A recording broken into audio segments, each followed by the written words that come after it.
Hey, Mr. Clash here with another 3-star attack replay and what could be the fastest attack, one of the fastest attack I've seen anyway.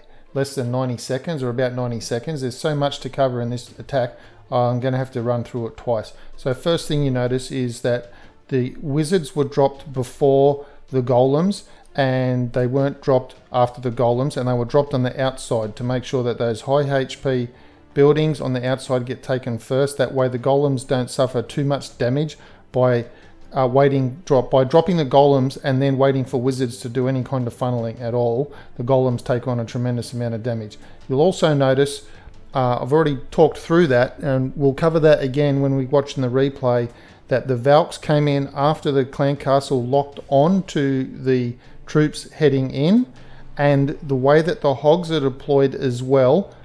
He's only got 15 hogs, but by taking out that right flanking cannon, there was nothing else for the hogs to do except run down that whole side of the base, almost like a runway. So just by placing a heel there, and with all the weapons congested like that, there was no real fear that the hogs were going to be bounced out of the map, out of the battle arena by innumerable number of spring traps. So that's what's going to happen. So what will happen is we'll wait for this attack to finish, and then we'll go back and start it again and keep an eye on those few things.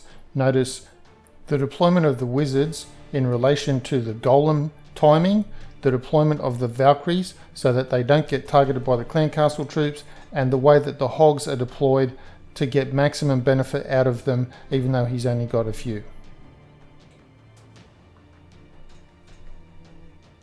Alright, just get this going in a second.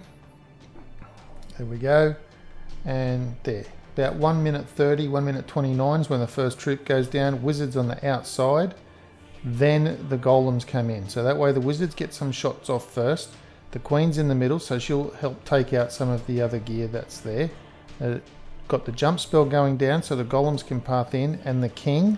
So once all that clan castle triggers, it's locked onto the golems. Now he's safe to bring in the Valkyries. They'll just run around quickly because that clan castle will stay locked onto the golems until the golems are dead, and that gives the queen the chance to take out the clan castle. So the first hogs are coming in, take out that flanking cannon, and then the rest of them on those other 3-point defense weapons, and there's nowhere else left for them to go except right down that entire side of the base, and that's it, game over. Now you will notice that Brovanchamp has the extra spell. He's only just gone to a Town Hall 10, and he does have the level 5 Valkyries, but he doesn't use the other spell. So there is that advantage of the extra tanky Valkyries, but that doesn't relate to the points that I want to get out of this video. That is the way that the wizards were deployed earlier than the golems, so that the golems don't get shot needlessly, and that the way the Valkyries were deployed after the clan castle locked onto the golems. It could have been a different troop, but in this case it was the golems, and the way that the hogs took out the flanking weapons, and then how those other troops had created a runway for the hogs. So they're the main points to take away from this particular attack, and that's it for today. Thank you very much for watching. Please subscribe if you haven't already, and I will see you in the next video.